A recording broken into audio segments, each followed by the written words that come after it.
Okay, hello everyone. Namaskar. Welcome to Gurukul Sprint once again. And today we will be discussing solid state. This is lecture number 3, and in the previous lecture we have already learned about different classification of solids. What were the different classification of solids? Crystalline and amorphous solids, isn't it? We have discussed all the differences in the very first lecture. In the second lecture, we have discussed the different classification of crystalline solids, isn't it? चार different crystalline solids के बारे में हमने उसमें पढ़ा. कौन से crystalline solids था? Ionic solid, covalent solid, फिर metallic solid and molecular solid. Okay, now apart from that, today we will be starting with unit cell. ठीक है, पिछले क्लास में मैंने तुम्हें बोला था कि I will be teaching you what is a lattice. ठीक है, what is a lattice, what is a unit cell, what is a lattice point. ठीक है, तो आज यही सारे चीजें हम लोग डिस्कस करेंगे. ठीक है, और उनका कैसे क्लासिफिकेशन किया गया है आगे. ठीक है, चलो शुरू कर दे तो फिर. Okay, so let's start with lattice. Lattice क्या होता है? लैटिस कोई बताना चाहेगा? लैटिस क्या होता है? बोलो. रेगुलर, अच्छा, 3D arrangement, 3D regular arrangement. ठीक है ना, 3 dimensional regular arrangement of constituent particles,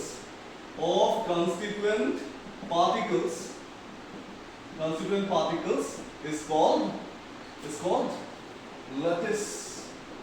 मतलब कुछ अरेंजमेंट है, कंस्टिट्यूएंट पार्टिकल्स का कुछ रेगुलर अरेंजमेंट है. ठीक है ना, उसी को अपन बोलते हैं लैटिस.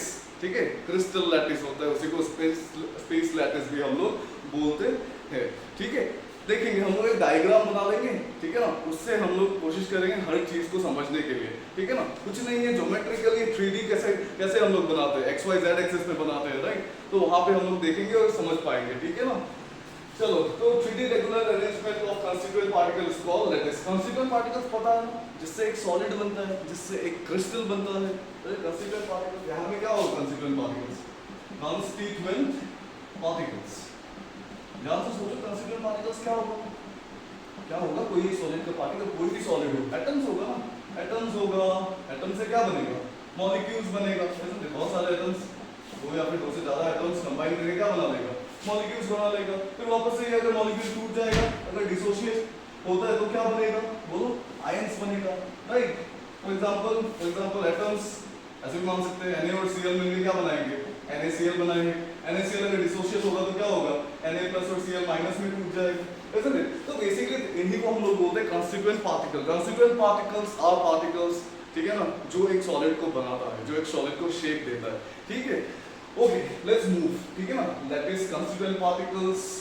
तो एक यूनिट सेल क्या होता है? इसके बाद आते हैं यूनिट सेल में. यूनिट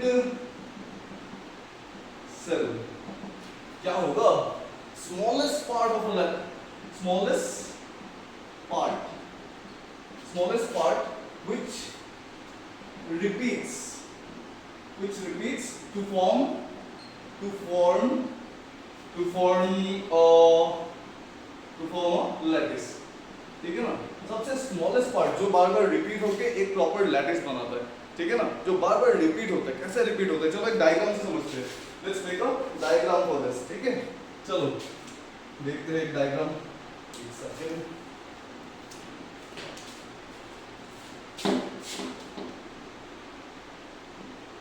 ओके, कोशिश करते हैं एक डायग्राम बनाने को एक्स वाई जेड एक्सिस में. ठीक है ना, एक्स वाई जेड एक्सिस में कैसा डायग्राम? एक क्यूब बनाते हैं. ठीक है ना, एक क्यूब बनाते हैं. ठीक है, ओके. मैं ड्राइंग में काफी अच्छा हूँ. ठीक है ना, तो थोड़ा बहुत जज कर सकते हो. ठीक है, दिख रहा है ना क्यूब जैसा? हाँ दिख रहा है. चलो एक काम करते हैं, अभी इसी क्यूब को मतलब हर साइड को हम लोग मिड पॉइंट, जो भी मिड पॉइंट है हर साइड का, उसको हम लोग मार्क करते हैं. चलो हर साइड को मार्क करते हैं. ठीक है ना, कितने साइड्स होते हैं एक क्यूब में? 6 साइड्स होते हैं ना, तो 6 साइड्स को मार्क करते हैं. चलो उनके मिड पॉइंट में मार्क करते हैं. ठीक है, करते हैं. चलो ये रहा मिड पॉइंट साइड का, ये रहा. मिड पॉइंट्स मार्क करने के बाद अपन क्या करेंगे? मिड पॉइंट्स को हम लोग क्या करेंगे? ज्वाइन करेंगे. ठीक है, कैसे ज्वाइन करेंगे? कुछ ऐसे, हर साइड पे एक एक प्लस आएगा. ऐसे ज्वाइन करो, हर एक साइड पे एक एक प्लस आएगा. ठीक है, ओके, यहाँ पे ये प्लस आ गया, चलो ये प्लस हो गया, यहाँ पे भी एक प्लस हो गया, ठीक है। ओके, और कुछ कर सकते हैं इसको? हाँ कर सकते हैं ऑफकोर्स, इन दोनों पॉइंट्स को भी हम लोग कनेक्ट कर सकते हैं, राइट, ऐसा। ओके, इसके बाद अपन क्या करेंगे, इन दोनों को कनेक्ट करेंगे, ठीक है। वाह, काफ़ी सही बना है लेकिन, चलो ओके। ओके, सो यहाँ पे मैंने कुछ एक लैटिस बनाया है, क्रिस्टल लैटिस, ठीक है ना। इसको अपन बोलते हैं, पूरे चीज को अपन बोलते हैं क्रिस्टल लैटिस, ठीक है, क्रिस्टल लैटिस, ठीक है, जिसका नाम कभी कभार हम लोग स्पेस लैटिस भी बोलते हैं, स्पेस लैटिस, ठीक है। क्या दिख रहा है, पहले तो मैंने एक ही क्यूब बनाया था, इसके बाद सब में वो मिड पॉइंट लेके मैंने बहुत सारे क्यूब्स बना लिए, राइट, है कि नहीं। ये थोड़ा सा गंदा दिख रहा है, राइट, हाँ अभी शायद थोड़ा ठीक है। ओके ओके, तो क्या हो रहा है यहाँ पे, मैंने एक क्यूब बनाया, ठीक है, उसमें से मैंने बहुत सारे क्यूब बना दिया उसके अंदर, ठीक है। इसमें सबसे छोटा जो अरेंजमेंट होता है, सबसे छोटा वाला अरेंजमेंट, इसको मान लेते हैं, ठीक है, इसको मान लेते हैं सबसे छोटा अरेंजमेंट, उसको अपन बोलेंगे, उसको अपन नाम देते हैं यूनिट सेल। क्या नाम देते हैं, यूनिट सेल, याद रहेगा, इसी को अपन बोलते हैं यूनिट सेल। अगर यूनिट सेल रिपीट होता है, ठीक है ना, जब यूनिट सेल रिपीट होता है तब जाके क्रिस्टल लैटिस बनता है, या फिर हम लोग ऐसे बोल सकते हैं स्पेस लैटिस बनता है, ठीक है। ओके, तो this is all about crystal lattice, space lattice, ठीक है, इसको अपन बोलेंगे यूनिट सेल, यूनिट सेल। और ये हर पॉइंट जो है, ठीक है ना, ये जो पॉइंट्स है इन्हीं को हम लोग बोलते हैं लैटिस पॉइंट्स। क्या बोलते हैं, लैटिस पॉइंट्स, ठीक है। ओके, तो हमें पता चला लैटिस क्या होता है, एक 3D अरेंजमेंट होता है, किसका, कंस्टिट्यूएंट पार्टिकल्स का प्रॉपर अरेंजमेंट होता है। यूनिट सेल क्या होता है, एक लैटिस को पकड़ लो, उसमें से सबसे छोटा यूनिट, सबसे छोटा पार्ट, ठीक है ना, उसी को अपन बोलेंगे क्या, क्या बोलेंगे, यूनिट सेल बोलेंगे, राइट। यूनिट सेल कंबाइन होके क्या बना रहा है, लैटिस बना रहा है, ठीक है, फाइन, क्लियर है, ठीक है। तो फिर आगे मूव करते, अभी हमें जानना है ये जो यूनिट सेल जो मैंने यहाँ पे बनाया, यूनिट सेल, आज हमें यूनिट सेल के बारे में ही डिस्कस करना है। एक यूनिट सेल, यहाँ पे ऐसे बनाता हूँ यूनिट सेल, ये काफी सिंपल है, ठीक है ना, लेकिन हाँ समझना पड़ेगा। एक second hold on for a second, ये बनाने में थोड़ा सा दिक्कत तो होता है ऑफ कोर्स, सीख जाओगे प्रैक्टिस करते करते, मैंने काफी टाइम शायद नहीं किया। ओके, तो ये हो गया मेरा क्या हो गया, यूनिट सेल हो गया, ठीक है ना। आज इसी पे डिस्कस करना है, पूरा का पूरा लेक्चर होगा यूनिट सेल के ऊपर, ठीक है ना। थोड़ा बहुत गर्मी तो है यहाँ पे, ठीक है। ओके चलो शुरू करते हैं, ठीक है ना। तो हम रखेंगे, टेक स्क्रीनशॉट, ठीक है, चलो ओके, इसको रहने देता हूँ, राइट, इसको डाल देता हूँ, ओके। यूनिट सेल क्या होता है, unit cell the smallest part of a lattice which repeats to form a lattice, a crystal lattice और अ स्पेस लैटिस। शुरू करते हैं, चलो। Unit cell is classified into two different types, इसको classify किया है दो अलग अलग टाइप में। क्या क्या टाइप है, चलो देखते हैं। एक का नाम है प्रिमिटिव यूनिट सेल, क्या है नाम, प्रिमिटिव यूनिट सेल, ठीक है, फाइन, प्रिमिटिव यूनिट सेल। और दूसरा का नाम है, क्या बन जाएगा दूसरा का नाम, non primitive unit cell, non primitive unit cell. कैसे डिफर करेगा अब ये दोनों एक दूसरे के साथ, एक प्रिमिटिव हो गया, दूसरा नॉन प्रिमिटिव यूनिट सेल हो गया, मतलब कुछ ना कुछ तो डिफरेंस हो गया, राइट, ऐसे। चलो, प्रिमिटिव यूनिट सेल को अपन बोलते हैं simple unit cell, simple unit cell, ठीक है, सिंपल यूनिट सेल। और नॉन प्रिमिटिव यूनिट सेल को क्या बोलेंगे, सेंटर्ड यूनिट सेल बोलेंगे, centred unit cell. Try to understand, okay? Primitive unit cell, which is also known as simple unit cell, non-primitive unit cell, which is also known as centered unit cell. Now, before going into that, let's understand primitive unit cell. वो जो unit cell मैंने बनाया है ना, उसी को यहाँ पे वापस से बनाते हैं। ये मेरा unit cell बन गया, ठीक है? ये मेरा unit cell बन गया, and अगर मैं इस unit cell में, अगर मैं इस क्यूब में हर एक कोना, कितना कोना होता है एक क्यूब में, 8 कोना होता है, राइट। अगर मैं इन एक एक पार्टिकल लगा दूं, एक एक एटम या फिर एक एक कंस्टिट्यूएंट पार्टिकल अगर मैं लगा दूं, ठीक है ना, इसी को अपन बोलते हैं सिंपल यूनिट सेल, ठीक है ना। सिंपल यूनिट सेल क्या होता है? और unit cell where constituent particles are at the corners, ठीक है, ओके। सिंपल यूनिट सेल क्या होता है? और unit cell where constituent particles are at the corner। constituent particles कौन है? ये सारे, ये 8 जो कोने में लगे हुए हैं उन्हीं को मैं बोल रहा हूँ constituent particles, ठीक है। इसके बाद मूव करते हैं नॉन प्रिमिटिव यूनिट सेल में। इसका फर्दर क्लासिफिकेशन भी होता है, ठीक है ना। पहले तो समझते हैं कि नॉन प्रिमिटिव यूनिट सेल क्या होता है, ठीक है ना। It is a type of cell, it is a type of cell where constituent particles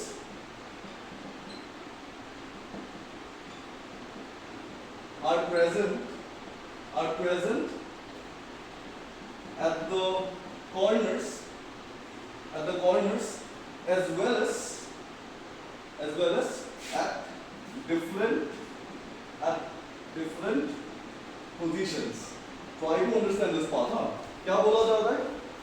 non primitive unit cell ऐसा टाइप का सेल है, ठीक है ना, ऐसा टाइप का यूनिट सेल है जिसमें कॉर्नर्स पे तो कंस्टिट्यूएंट पार्टिकल्स होंगे ही, कॉर्नर्स के अलावा भी दूसरे साइड्स पे भी, दूसरे पोजीशंस पे भी कंस्टिट्यूएंट पार्टिकल्स मिलेगा। यहाँ पे क्या था सिंपल यूनिट सेल में? सिर्फ और सिर्फ कॉर्नर्स पे तुम्हें कंस्टिट्यूएंट पार्टिकल्स मिलेगा, कॉर्नर्स के अलावा तुम्हें कहीं भी कंस्टिट्यूएंट पार्टिकल्स नहीं मिलने वाला है, ठीक है। तो यहाँ पे ठीक इसका उल्टा है, ठीक है ना। एक पहले कैसा है सीन, मतलब देखो, हम एक यूनिट सेल बनाते हैं, फिर वापस से ये मेरा यूनिट सेल हो गया, ठीक है। कॉर्नर्स पे तो रहेंगे ही ऑफ कोर्स, कॉर्नर्स पे पहले तो लगा लेना कंस्टिट्यूएंट पार्टिकल्स। इसके बाद क्या करना है? इसका अलग अलग डिफरेंट पोजीशन, यहाँ पे हो सकता है, यहाँ पे हो सकता है, बीच पे हो सकता है, साइड पे हो सकता है, ऊपर हो सकता है, ठीक है ना। तो कुछ इस तरीके से हम लोग इसे बना सकते हैं, ठीक है। आगे चलते हैं, ठीक है। आई होप कि तुम्हें सिंपल यूनिट सेल और नॉन प्रिमिटिव यूनिट सेल के बारे में समझ में आया, राइट? ठीक है, fine. Let's move to the real part, that is इनका रैंक कैसे निकाला जाता है, ठीक है ना। रैंक होता है तुम्हारा कि एक यूनिट सेल कितने एटम से बना होता है, ठीक है ना। अब यहाँ पे तुम्हें दिख रहा है ये यूनिट सेल 8 एटम से बन रहा है, दिख रहा है ना। लेकिन एक्चुअल में क्या होता है?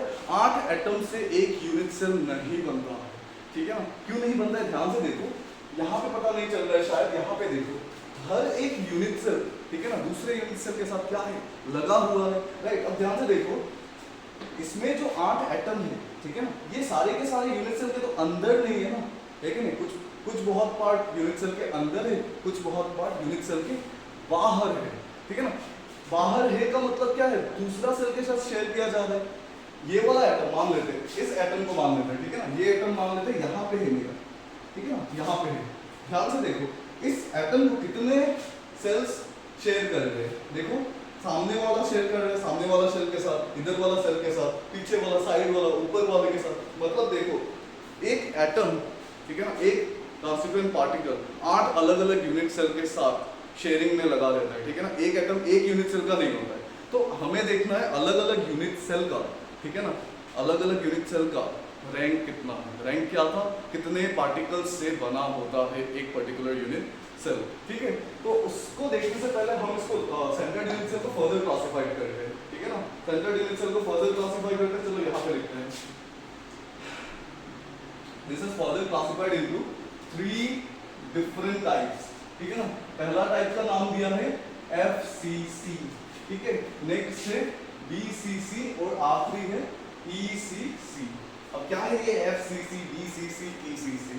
FCC होता है face centred cubic unit cell, ठीक है। BCC होता है body centred cubic unit cell and ECC होता है end centred cubic unit cell. Will try to understand this one by one, कैसा होता है ये सब, ठीक है। पहले शुरू करते हैं, चलो ये मिटा देता हूँ।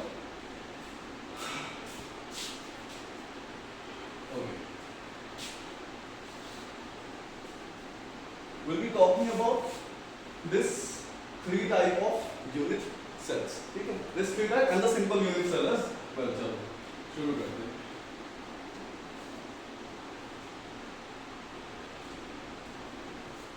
Okay, So first let's start with simple unit cell. इसको ड्रॉ करते हैं पहले, ठीक है?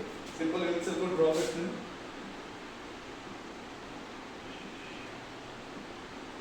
ये हो गया मेरा सिंपल यूनिट सेल, राइट? एक यूनिट सेल हो गया ये, ठीक है? इसको एनलार्ज करके देख रहे हैं, ठीक है ना? ओके, यहाँ पे एक कंस्टिट्यूएंट पार्टिकल, यहाँ पे एक, यहाँ पे एक, यहाँ पे एक, यहाँ पे, यहाँ पे, यहाँ पे और इस कॉर्नर पे. 8 कॉर्नर है क्यूब में, तो हर एक कॉर्नर में एक एक कंस्टिट्यूएंट पार्टिकल रहेगा, right?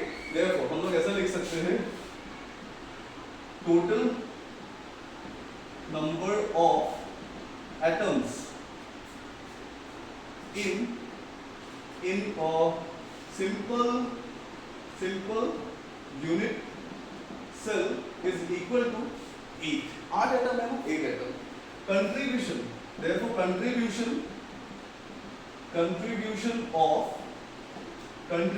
of each atom is equal to, एक एटम कितना कंट्रीब्यूट कर रहा है, ठीक है ना? एक यूनिट सेल में एक एटम का कंट्रीब्यूशन कितना है. ना ट्राई टू अंडरस्टैंड, किसी एक एटम को उठाते हैं, इसको उठा लेते हैं, ठीक है ना?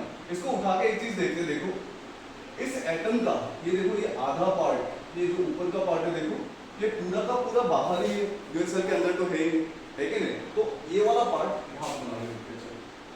ये है मेरा यूनिट सेल, राइट? ये वाला पार्ट क्या है? ये तो है ही नहीं, isn't it? This part lies outside the unit cell, तो हाफ पार्ट ऑलरेडी बाहर है, ठीक है? तो बचा कितना? आधा पार्ट, ठीक है ना? उस आधा पार्ट में से कितना पार्ट यूनिट सेल के अंदर होता है मानो देखते हैं, ठीक है ना? तो एक काम करते हैं, आधा एटम बनाते हैं, चलो ठीक है. ये मेरा यूनिट सेल था, ठीक है? तो देखो यहाँ पे ध्यान से देखो, इस यूनिट सेल को मैंने 4 पीसेस में काट दिया. आधा कंस्टिट्यूएंट पार्टिकल को मैंने आधा एटम को मैंने 4 पार्ट में क्या किया है? डिवाइड कर दिया है. इसमें से देखो ध्यान से, अगर तुम देखोगे सिर्फ एक ही पार्ट इस यूनिट सेल में है, सिर्फ एक ही पार्ट. मतलब क्या है? इसमें 4 पार्ट था, 4 में से बस एक पार्ट यूनिट सेल के अंदर है. यूनिट सेल के अंदर सिर्फ एक पार्ट है, सिर्फ ये वाला पार्ट, isn't it? बाकी के 3 पार्ट बाहर है. तो इधर बाकी के 3 पार्ट बाहर है और इधर तो आधा बाहर था ही, है कि नहीं? तो एवरी एटम का कंट्रीब्यूशन हो जाता है तुम्हारा 1/8. कैसे होगा? ऐसे भी मान सकते हो 1/2 into 1/4 को भी तुम्हें 1/8 दे देगा, या फिर ऐसे देख सकते हो, देखो इस आधे एटम को मैंने 4 पार्ट में डिवाइड किया था, उसमें से एक पार्ट ये हो गया तुम्हारा जो कि यूनिट सेल के अंदर है, ठीक है? बाकी का 1/4 तो बाहर ही है ना, बात तो समझ रहे हो? बाकी का 1/4 नहीं होगा, बाकी के 4 पार्ट्स तो ऑलरेडी बाहर है. तो टोटल पार्ट्स कितने हुए? बाहर में 4 पार्ट, अंदर में 4 पार्ट, 8 पार्ट हुआ. 8 पार्ट में से सिर्फ एक ही पार्ट क्या है? यूनिट सेल के अंदर आ रहा है. That is contribution of each atom in a unit cell. Contribution of each atom in a unit cell is equal to 1/8. मतलब एक बॉल ले लो, बॉल को 8 इक्वल पीसेस में काटो, ठीक है ना? 8 इक्वल पीसेस में, ठीक है ना? पहले तो हाफ से काट दो, इसके बाद दो हाफ है ना, दोनों को 4 पीस में काटो. पहले तो ये जो 4 पीस है वो तो ऑलरेडी बाहर ही है कि नहीं? आधा पार्ट तो बाहर ही है यूनिट सेल का. बाकी का 4 पीस जो है उसमें से एक पीस, ये वाला पीस, ठीक है ना, वो यूनिट सेल के अंदर है, बाकी के 3 बाहर है. बात को समझ रहे हो? दैट मीन्स टोटल 8 पीस में से एक पीस ही यूनिट सेल के अंदर है. मतलब एक एटम को अगर मैं 8 इक्वल पार्ट्स में डिवाइड करूं, एक पार्ट आएगा यूनिट सेल के अंदर, ठीक है? So that says contribution of each atom is equal to 1/8. यहां से क्या पता चलता है? Therefore contribution of 8 atoms, 8 atom का कंट्रीब्यूशन कितना होगा? एक का 1/8 है, 8 एटम का कितना होगा? 8 into 1/8 कितना हो जाएगा? 8 कैंसिल, 1 एटम. बात को समझ रहे हो? मतलब एक सिंपल यूनिट सेल बनाने में सिर्फ एक ही एटम चाहिए होता है, ठीक है ना? सिर्फ एक कंप्लीट एटम, ठीक है ना? उसको 8 पार्ट में डिवाइड कर दो, हर एक कोना में एक पार्ट लगा दो, ठीक है? That is your rank. Therefore rank of a unit cell, rank of a simple unit cell is equal to 1. Rank को हम लोग Z से भी डिनोट करते हैं, ठीक है? कभी कभार पूछ लेता है, 1 मार्क का क्वेश्चन आता है इसका, ठीक है ना? What is the rank of a simple unit cell and your answer will be 1. कोशिश करना डायग्राम बना के दिखाने को, ठीक है? तब ज्यादा अच्छा होता है, ठीक है? ओके, तो टोटल नंबर ऑफ कंट्रीब्यूशन देखा हमने कि एक एटम का कंट्रीब्यूशन होता है 1/8, तो 8 एटम का contribution 8 into 1/8 that is equal to 1 atom. ठीक है, तो that is all about simple unit cell. ये पहला टाइप का यूनिट सेल था। ठीक है, ये हो गया हमारा। I hope this is completely clear. ठीक है, let's move to the next one. ठीक है, अगला क्या है, चलो ये मिटा देते हैं। अगला type of unit cell, okay, next करते हैं face centred. Face centred number 2, face centred cubic unit cell. ठीक है ना, face centred cubic unit cell. Okay, चलो देखते हैं इसको। थोड़ा सा 3D में इमेजिन करना है ना, तभी पता चलेगा, थोड़ा सा 3D में।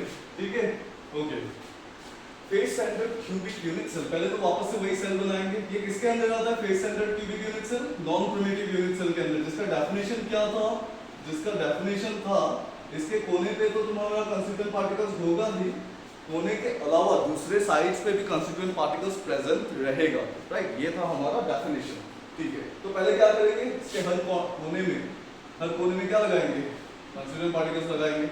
तो लगा दिया 8 कोना है तो 8 कंस्टिट्यूएंट पार्टिकल्स। ठीक है, अभी क्या करेंगे, face centred cubic unit cell बोला है नाम, द नेम इटसेल्फ क्लैरिफाइज। क्या क्लैरिफाई कर रहे हैं, फेस सेंटर्ड मतलब हर फेस पे कितने फेस होते हैं एक क्यूब के, 6 फेसेस होते हैं। राइट, तो हर फेस के सेंटर पे एक एक एटम हमें यहाँ पे लगाना है, हर फेस पे।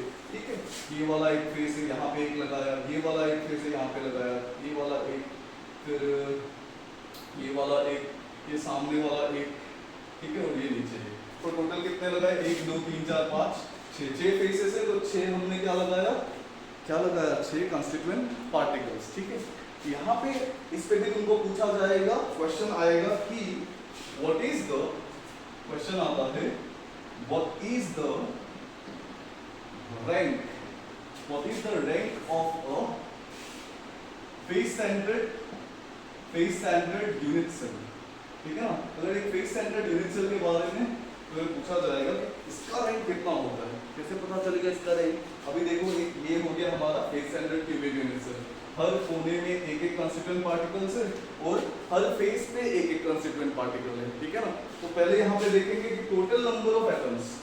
ठीक है ना, टोटल नंबर ऑफ एटम्स कितने हैं यहाँ पे, total number of atoms is equal to कितने, 8 कोना 8 and 6 faces, that is equal to 14 atoms.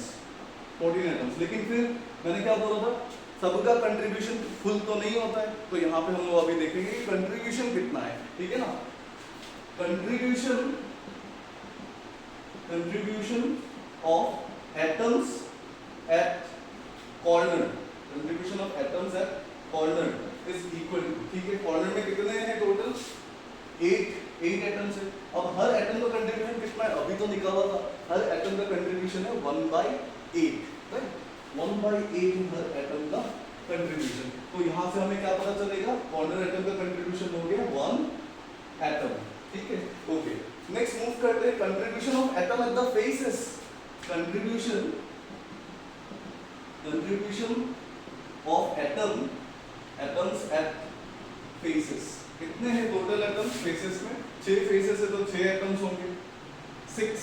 ठीक है, 6 फेस है। ठीक है, अब ध्यान से देखो, ये वाला जो एटम है फेस पे लगा हुआ है, राइट, फेस पे कैसे समझोगे, अभी मान लेते हैं ये मेरा कॉन्स्टिट्यूएंट पार्टिकल है और ये मेरा क्यूब है। ठीक है ना, इस क्यूब के फेस में मुझे अगर किसी एटम को रखना है, ठीक है ना, तो आधा इस क्यूब के अंदर रहेगा, आधा इस क्यूब के बाहर, मतलब आधा पार्ट किसी और के साथ भी शेयर हो रहा है, बगल वाले यूनिट सेल के साथ।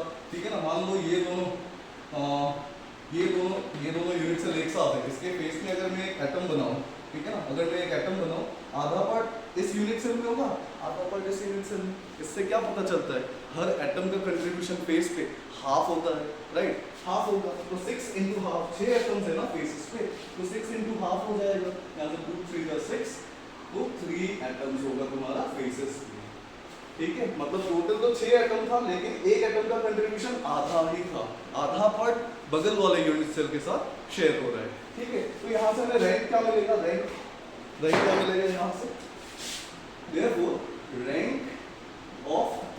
FCC, ठीक है ना, Z इज इक्वल टू कितना होगा, सारे एटम्स को ऐड कर दो, ठीक है, contribution of atom at corner 1 है, contribution of atom eight faces 3 है, सो 1 + 3 विल बी इक्वल टू 4, ठीक है, तो यहाँ पे Z का वैल्यू हो गया 4, ठीक है। और एक चीज याद रखो अपार्ट फ्रॉम दिस चीज है, अगर तुमको पूछता है, ठीक है ना, कौन से सेंटर्ड यूनिट सेल में, ठीक है, किस रैंक सबसे हाई होता है, ठीक है, तो your answer will be face centred cubic unit cell, जिसका रैंक सबसे हाई होता है 4। हाँ, इसके अलावा भी अलग अलग टाइप के यूनिट सेल होते हैं, हेक्सागोनल यूनिट सेल होते हैं, उसमें अलग होगा रैंक, ठीक है, लेकिन फिलहाल फेस सेंटर्ड, बॉडी सेंटर्ड और एंड सेंटर्ड में सबसे ज्यादा रैंक होता है तुम्हारा FCC का, ठीक है। Let's move to the next one. अगला वाला है तुम्हारा बॉडी सेंटर्ड यूनिट सेल, ठीक है ना, बॉडी सेंटर्ड यूनिट सेल। तो चलो मूव करते हैं बॉडी सेंटर्ड में, वहां पे क्या होता है देखते हैं। चलो ये मिटा देता हूं, body centred unit cell, okay. पहले तो यूनिट सेल को बनाते हैं, बॉडी सेंटर्ड यूनिट सेल कैसा दिखता है, ठीक है, हम लोग हमेशा यूनिट सेल को बना के दिखाएंगे, ठीक है ना, सिर्फ फील ज़्यादा आता है कि नहीं, तो थोड़ा सा फील ले लो। चलो ये हो गया मेरा बॉडी सेंटर्ड यूनिट सेल, ठीक है। पहले क्या करेंगे, कॉर्नर्स पे एटम्स डालेंगे, 8 कॉर्नर में 8 कंस्टिट्यूएंट पार्टिकल्स डाल दिया। इस बार नाम क्या है, बॉडी सेंटर्ड, पिछला बार फेस सेंटर्ड था, तो हर फेस के सेंटर पे हमने क्या किया, एक एक एटम लगाया। इस बार बॉडी सेंटर्ड बोल रहे हैं, बॉडी सेंटर्ड का मतलब है यूनिट सेल के ठीक अंदर में एक कंस्टिट्यूएंट पार्टिकल डाल दिया। इस बार इंटरेस्टिंग बात ये है, इस बार ये वाला जो कंस्टिट्यूएंट पार्टिकल है ये किसी दूसरे यूनिट सेल के साथ शेयरिंग नहीं हो रहा है, ये पूरा का पूरा किसी यूनिट सेल के अंदर, बॉडी सेंटर्ड, पूरा बॉडी के अंदर बीचों बीच है, ठीक है ना, किसी के साथ कोई शेयरिंग नहीं हो रहा है। तो अकॉर्डिंगली अगर तुम्हें यहाँ पे पूछा गया है रैंक, ठीक है ना, rank of BCC unit cell कैसे निकालेंगे, वही सेम तरीका। टोटल नंबर ऑफ एटम्स कितने हैं यहाँ पे, 9 है, total number of atoms is equal to 9। Contribution of atoms at corner में कितना कंट्रीब्यूशन होगा, कितने हैं टोटल, 8 है, 8 एटम्स, और सबका कंट्रीब्यूशन कितना है, 1/8, isn't it? ये याद रखना 1/8, यहाँ से क्या हो जाएगा, 1 एटम हो गया तुम्हारा कॉर्नर के एटम का कंट्रीब्यूशन, ठीक है। At the same time contribution of atom at body में कितना है, एटम एक ही है और पूरा का पूरा बॉडी के यूनिट सेल के अंदर है, तो यहाँ पे 1 एटम ही होगा, पूरा का पूरा एक ही यूनिट सेल के अंदर है, तो इसका रैंक कितना हो जाएगा, therefore rank is equal to, rank क्या है देखो, contribution of atom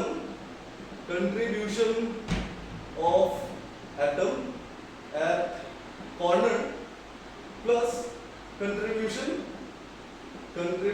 of atom at body. Try to understand, contribution of atom at corner कितना है, 1 atom, plus contribution of atom at body कितना है, 1 + 1, दैट इज इक्वल टू 2, ठीक है। तो BCC का रैंक अगर तुम्हें पूछा जाता है, बॉडी सेंटर्ड का रैंक, ठीक है, वो होता है तुम्हारा 2, ठीक है, ओके। सो अगला क्या है, ये तुम्हारा तीसरा था, राइट, ये तीसरा था बॉडी सेंटर्ड यूनिट सेल, तीसरा। तो चौथे में मूव करते, चौथा क्या था, सिंपल हो गया है, राइट, सिंपल हो गया है, फेस सेंटर्ड हो गया, बॉडी सेंटर्ड हो गया, आखिरी क्या था, एंड सेंटर्ड यूनिट सेल, ठीक है। चलो मूव करते हैं एंड सेंटर्ड यूनिट सेल में, एक second, end centred unit cell, okay. थोड़ा बहुत इमेजिनेशन तो चाहिए, हाँ सभी को बोल रहा हूँ, थोड़ा बहुत इमेजिनेशन तो बनता है, अदरवाइज समझने में थोड़ा तकलीफ तो होगा यहाँ पे, ठीक है, थोड़ा इमेजिनेशन। इसका एक राउंड वन टिप दूंगा तुम्हें लास्ट में, ठीक है। चलो क्या था next, number 4, end centred unit cell, ठीक है, एंड सेंटर्ड यूनिट सेल बनाते हैं इस बार, ठीक है। वही यूनिट सेल वापस से बनाएंगे, बढ़िया से साफ से बनाएंगे पूरा, ठीक है, बनाते बनाते ये सब आ जाएगा, ठीक है, ओके। हम लोग क्या करेंगे, हर कॉर्नर पे पहले एटम डालेंगे, डाल दिया, हर एक कॉर्नर में एटम डाल दिया। अभी एंड सेंटर्ड बोला, एंड बात को समझो, एंड कैसा होता है, एक फ्रंट एंड होता है, एक बैक एंड होता है, राइट। अगर एंड देखेंगे, अगर ये फ्रंट एंड है तो ये बैक एंड हो गया, राइट। ये फ्रंट एंड है, ये बैक एंड हो गया, ये अगर फ्रंट एंड है तो पीछे वाला बैक एंड हो गया, राइट।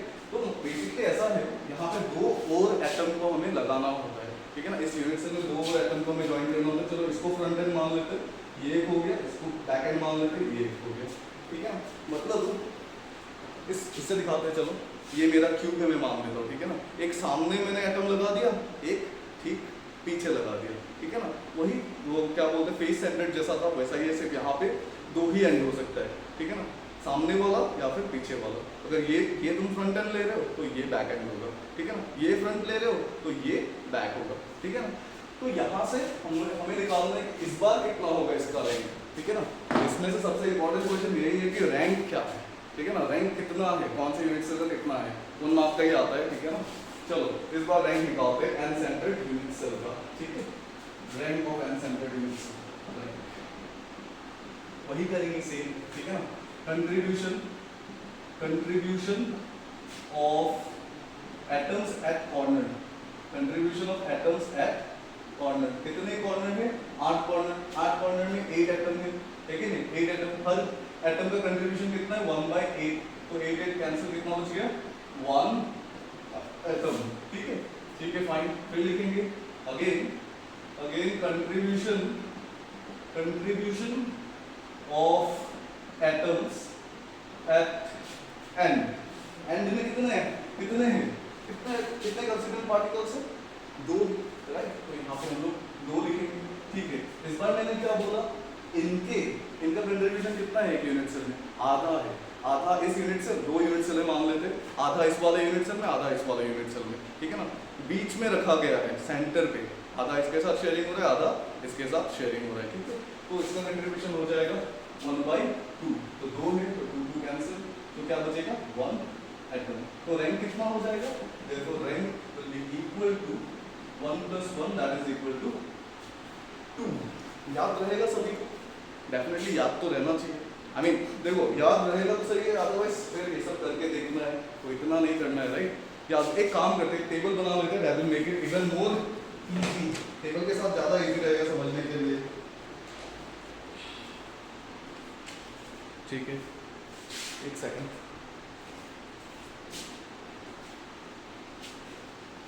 ओके टेबल बनाते हैं।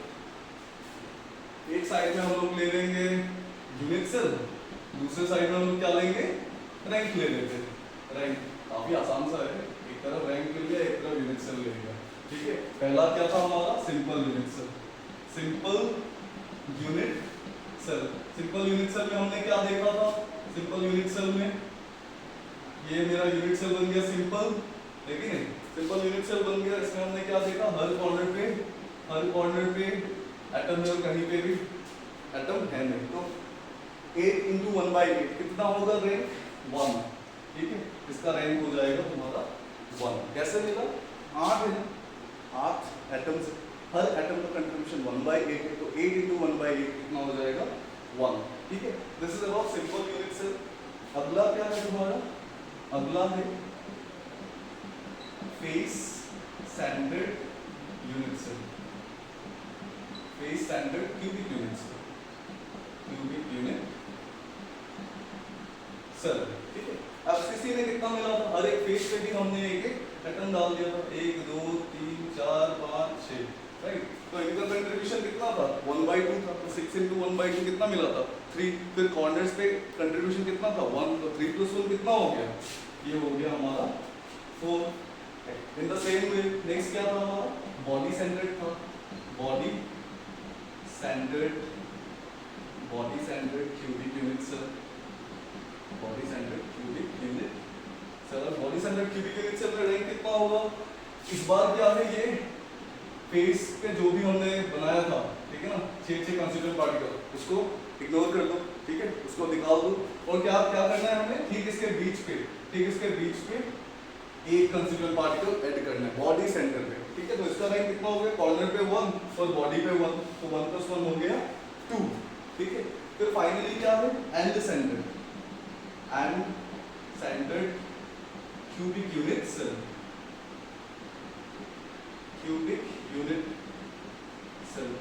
इसका कितना था? इसका भी कितना था? 2 ही था, right? Okay, so this is all about the 4 different types of unit cell, ठीक है? इनके रैंक्स जो कि 1 मार्क का क्वेश्चन आता है, ठीक है? तो याद नहीं करने से भी होगा, ठीक है ना, समझना है, ठीक है?